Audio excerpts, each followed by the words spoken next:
radio.net.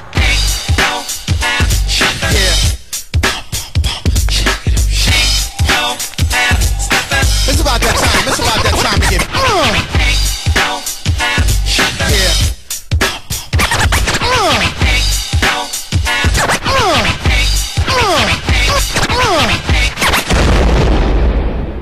Button your lip, open your ears, strap on your thinking cap. Socially conscious talk that's entertaining with a dash of humor and the top sports stories of the week. It's time for Ain't No Half Steppin' with Marcus J.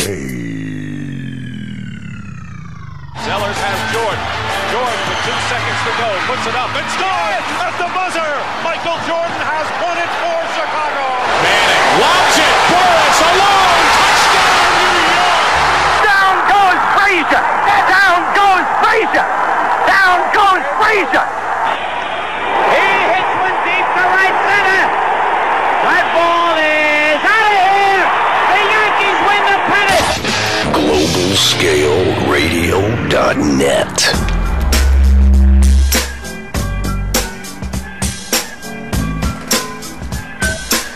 If you're lying, then you must be half stepping. Ain't no half stepping. Marcus J. Big room called Banks. What up, what up? Back in the studio once again for a live show. 804-447-0601 to get in on the discussion tonight. Ain't no half stepping with Marcus J. Your host is back in the chair. The inmates are no longer running the asylum, at least not for the very near future, but I want to give a special thank you to my main man Big Rube for holding it down. He sat in the chair last week and did a wonderful job with the show. Ain't no half stepping with Marcus J. Once again, get in on the discussion. The studio phone line 804-447-0601. Ain't no half stepping with Marcus J. We got a great show for y'all tonight. Thank you so much for everybody that's listening. You're listening to us at www.globalscaleradio.net, where you are listening to the highest rated show on globalscaleradio.net. We appreciate the love that we get. We see all the people listening to us out there. We see y'all. We see the folks hitting us on our Facebook page, on the fan page, on the Ain't No Half Steppin' with Marcus J fan page on Facebook. They hitting us up on Twitter, Big Rule. What's the Twitter handle, man? NOHLFSTEPPIN. Yeah, see, I always get him to say it because I like how he says it. Ain't no half stepping with Marcus J. Once again, we got a live show for y'all tonight. We jam-packed with a whole lot of stuff that we're going to get into. Of course, we got the sports roundup that we're going to do first. In the sports roundup, we got a couple of things that we're going to get to. Something happened in England and something happened in Seattle today that we're going to get into. Later on, we're going to talk about the penalties levied by the NCAA on Penn State football program, and of course we've talked about it in the past. Everybody knows what happened with those folks there, but the penalties that were levied today, there's definitely a whole lot that we can get into tonight, and of course we will. And then we will be speaking with a very special lady who goes by the name of Desiree Monique, who wrote a very touching book, Life After Death, Remembering Shamunda. We're going to be talking to her about the book, about her inspiration for writing the book and things of that. So we're very excited here, Ain't No Half Stepping with Marcus J, to talk to her about her inspiration for writing the book and some of the things that she has coming up going forward in her endeavors. Then we're going to profile a missing and or exploited child. We're going to talk about some issues going on with Chick-fil-A and Boys Club. We're going to talk about Zimmerman. We got Colorado shootings at movie theaters. I mean, we got a lot that we're going to get into tonight, and anything else that gets us riled up, we're going to get into it, because this show is for y'all. Ain't no half step with Marcus J is for the listeners. So if you got something that you want to get in on that I didn't mention in the promo there, hit us up, 804-447-0601. If you're listening to us for the first time or the 100th time, the show is for you. If you've never called us up, be a first-time caller, 804-447-0601. So before we get into all of the other stuff, I want to get into what I always get into at this point of the show. I want to know how my brothers is doing. First, I want to start with the man on my left that held me down in the chair last week when I was not here. That man sits to my left, and he goes by the name of Big Rube, what's up, Big Rube? What's going on? What's going on? How you doing, brother? Everything's beautiful. Everything is beautiful. So, everything is beautiful. everything is beautiful. Day job. Yeah, he does. Day job only. Day job only. Yeah, stick to his day job. Big Rube, how you doing, brother? I'm good. I'm good. Can't complain. Can't complain. Anything you want to share with us about how you been doing since we last crossed paths? You know, I did a whole bunch of nothing last weekend. You know, it was great. Had some time off. Did a whole bunch of nothing. You know, I guess the only thing that has changed recently in the scope of the life of Big Rube is Big Rube shed a little weight, and I'm not meaning girl weight or anything like that. Rube shed some pounds. You know, Big Rube shed some pounds. Big Rube is currently at 321. You know, down from the 330 he's been at for a long time. So Big Rube's still trying to get down a little bit further. And I will keep everybody updated on the exploits of the weight gain, the weight loss of Big Rube. But other than that, life is beautiful. Can't complain. And, you know, I'm ready to get into the show. I'm ready to get into the show as well, Carlton Banks. How you doing, brother, Carlton Banks? I'm doing good. I'm like Ruben right now, but I'm losing weight because I'm sweating back here. Yeah, it's a little warm, but, you know, we're going to fight through it because that's how we doing. You know, have Steppin, Marcus, J, Big Rube, and Carlton Banks. Did you have a good week, man? Good weekend? Had a pretty good weekend. Can't complain too much. I ain't seen my parents in a month of Sundays because they stay on the go. I'm like, can a brother roll with y'all? That's what happens when they go on a cruise, then they done gone out of town again. I'm like, dang. That's what they do, man. I mean, you know, Mother J, I won't get into her specifics, but Mother J right now is doing some things. Pops J has done some things. So I can certainly relate to, you know, the parental units getting on the horse and galloping into the sunset. So dude, they just disappeared. That's all I can say. That's how they roll. Yeah, well, you know, your man Marcus J wasn't in the chair last week, so I was out away on vacation. I appreciate the fellas and the very pretty Alyssa P, comedian that's Alyssa P, sitting in the chair for us while I was away. And I'll share a little bit more about what I was doing at another time. I want to get right into what we need to talk about, Big Rube. There's a lot that went on with the British Open this week, and your man Tiger Woods didn't have the kind of showing that we thought that he would have. You know, I don't know why everybody says that. Tiger Woods finished third. He saved out over $450,000. I think Tiger Woods did all right. You know, I know going into Saturday, he was still 6 shots out of the lead, and I think the more important thing is Ernie Els, the old man in the crew, decided to step his game up on Sunday and take it. Now, this is big for Tiger because he finished third. He got that third place money. But more importantly, I feel like this has helped Tiger on the upswing of his return to greatness, as it were. You know, because you can't get the greatness all in one match, but you know, sometimes you need a little adversity, and he didn't crumble like he has in the past and just fall to like +3 or something. You know, he fell a little bit from -6 to -3, but in all sense of things, I mean, it was pretty wet and rainy out there, and I think Tiger did all right. I'll be honest with you. I'm that dude that I just don't get golf. You know, it's fun. You understand chasing a ball, do you? It depends. If the ball is a little white ball that's flying through the outfield, I'll chase that one. You know, if it's a big round one that's going through a net, I'll chase that one. But to walk on a hot-ass field where you might have a golf cart, you know, if you got money and somebody's driving you around, you might be able to do that. But you know, I don't want to be too cynical about it, disrespectful to those golf fans that are out there. I know for a fact that some of the basketball players that I grew up with that played, you know, high school and collegiately, they still need to get the competitive juices out of their system, and a lot of them have replaced playing basketball with playing golf. You know, when you get to a certain, you know, level physically, you know, you can't always get out there every Saturday morning to play the hoops, but you might be able to play some golf. So maybe, you know, I might get there one day. I'm still young and svelte, so I can still shoot the hoops if I choose to. You know what I mean? Really? Yeah. Okay. Yeah. Is that what they say? Yeah. That geriatric leader. Yeah, well, you know, I'm not like, you know, they don't call him Big Rube for nothing, you know what I'm saying? And Carl Banks, you know, it's not unusual, but, you know, I'm the baby face of the crew. I have no shame in that. Okay. Yeah, that's what I'm talking about. But anyway, I'm not a golf fan, but I did pay attention a little bit, and I know that there was guy's name is escaping me. I think he ended up coming in second behind Ernie Els, but he was leading the whole time, and he ends up Adam Scott. Yeah, and he ends up, with bogeys on the last 3 holes. Which is funny because Tiger Woods' old caddy is Adam Scott's caddy now, and it's just. I mean, Tiger finished third, which is whatever.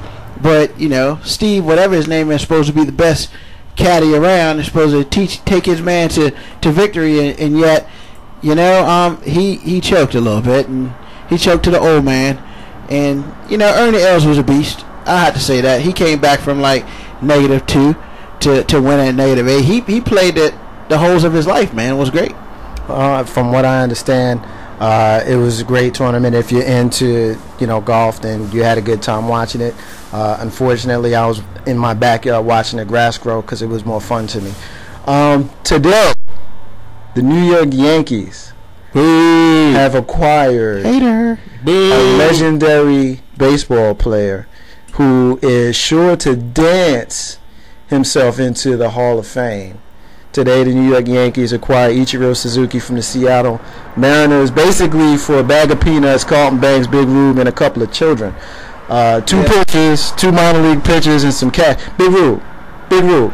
Seattle Mariners are giving the Yankees cash. When's the last time you seen anybody give the Yankees cash? I know, right? I thought that was crazy. Now, I don't know what Ichiro's contract is like, but hold on. Last time I checked, the Yankees are king of the high payroll.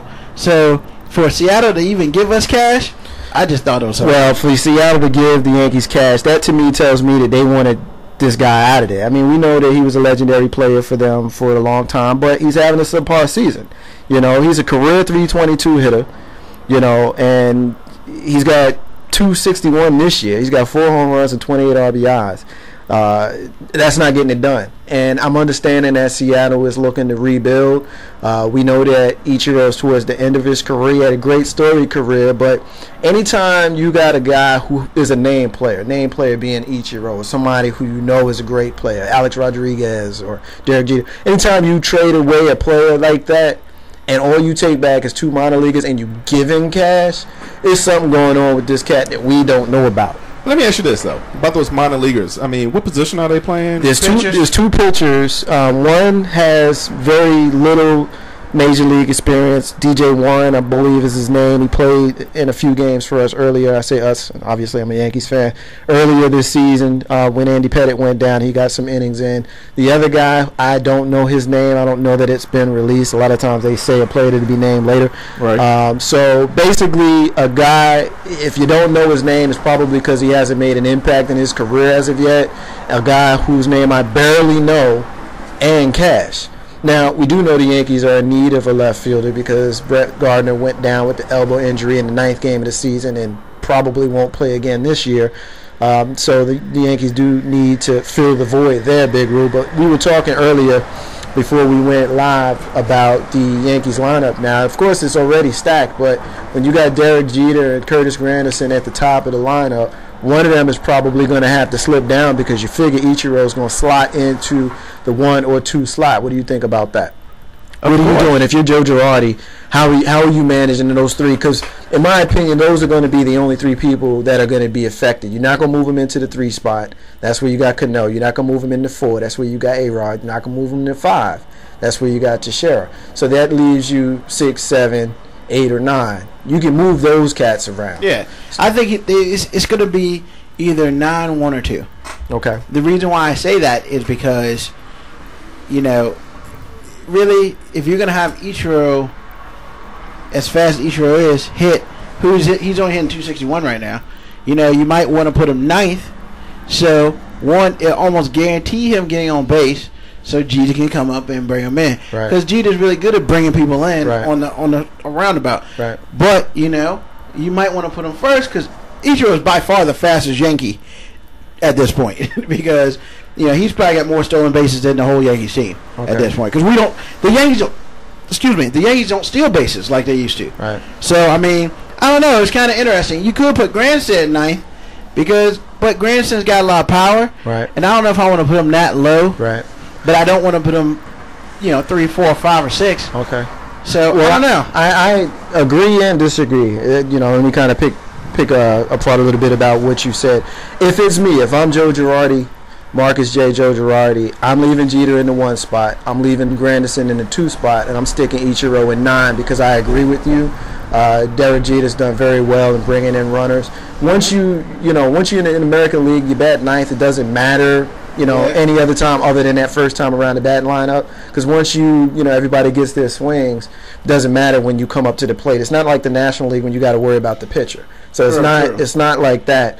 But we are, again, I think you overstated the stolen base thing a little bit much simply because of we're talking about a 38-year-old left fielder or a right fielder who has an on-base percentage of .288. So he ain't getting on base enough right now. Because he ain't got nobody around him. Well, we know that Seattle isn't great, but Seattle hasn't been great for the last 12 years he was there. He was still the greatest outfielder in the league for most of those 12 years. Mm-hmm. So this year, he hit a wall. Now, you could argue that he hit the same wall that Derek Jeter hit the early part of last season.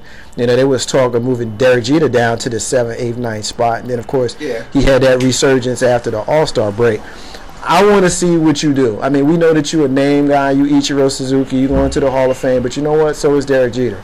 And I don't know that a 38-year-old Ichiro is faster than a 30-year-old Curtis Granderson. He certainly ain't got the power that Curtis Granderson has. And I'm not going to upset my guy that's been here for the last couple of years just to bring in some guy that's been in the league for a long time that's on the downside of his career.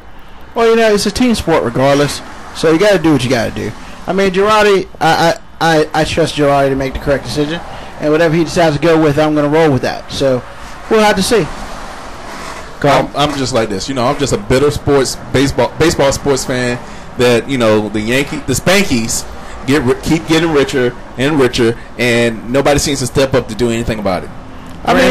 Granted, like Ichiro, he was probably the best thing in Seattle after Ken Griffey. I don't know. Well, there's no probably in that. He was the best thing in Seattle. And to your other statement, look, man, I'm sorry that the Braves don't spend money. After Chipper leaves, what do y'all even have left? Ooh, you had to go there. He went there with Larry. See, you must stop calling him Larry. It's Chipper. His name is Larry. Chipper. All right, let me just address this because, to be honest with you, it annoys me when I hear people whine about the Yankees and the money they spend and all that kind of stuff. It annoys me, especially in a country like America when we know capitalism is the way that things work in this country. That's the first thing. Yeah. That's the first thing. Second thing, they're the only major sport that doesn't have a salary cap. I get that, okay? If this was basketball, the Yankees would stink. The Yankees would be the Knicks if this was basketball because of the way they spent money early on. Spending money doesn't necessarily mean that you're a winner. Just ask Jim Dolan and the folks at Madison Square Garden about that. Yeah. The third thing that I want to say, and this is something I want y'all to hear me good on this one. Big Rube, I know you agree because you're a Yankees fan as well. If you're listening to Marcus J on Ain't No Half Steppin', call me up and debate me on this. 804-447-0601, Carlton Banks. For all y'all that want to whine about how much money the Yankees spend, think about all the money that the Yankees put in the luxury tax that goes to teams like the Pittsburgh Pirates, who, for the first time since Barry Bonds left in 1993, are actually playing good baseball. You know why? Because they're using the money that the Yankees give them in the luxury tax finally on the players instead of putting it in the pockets of the owners. What about the San Diego Padres owner who 2 years ago began his fire sale of his great players just so his wife could get his money in his divorce? And the same thing happened up the road in Dodgerville, Los Angeles. And who knows how Don Mattingly, who is a former Yankee, even has those guys playing good baseball right now because of the money problems that they had. So all of this, the Yankees spend some money, it doesn't matter. If you go back over the last 10 World Series champions, you will see that you got teams like the Florida Marlins and the St. Louis Cardinals and these low market teams that are winning. It ain't got nothing to do with your money. It doesn't. So dispute me on that. Debate me on that, Carlton Banks. You're right. Okay. We don't spend, a lot of teams don't spend a lot of money. Yeah, because they're cheap. Because they're cheap. It ain't because they ain't got it.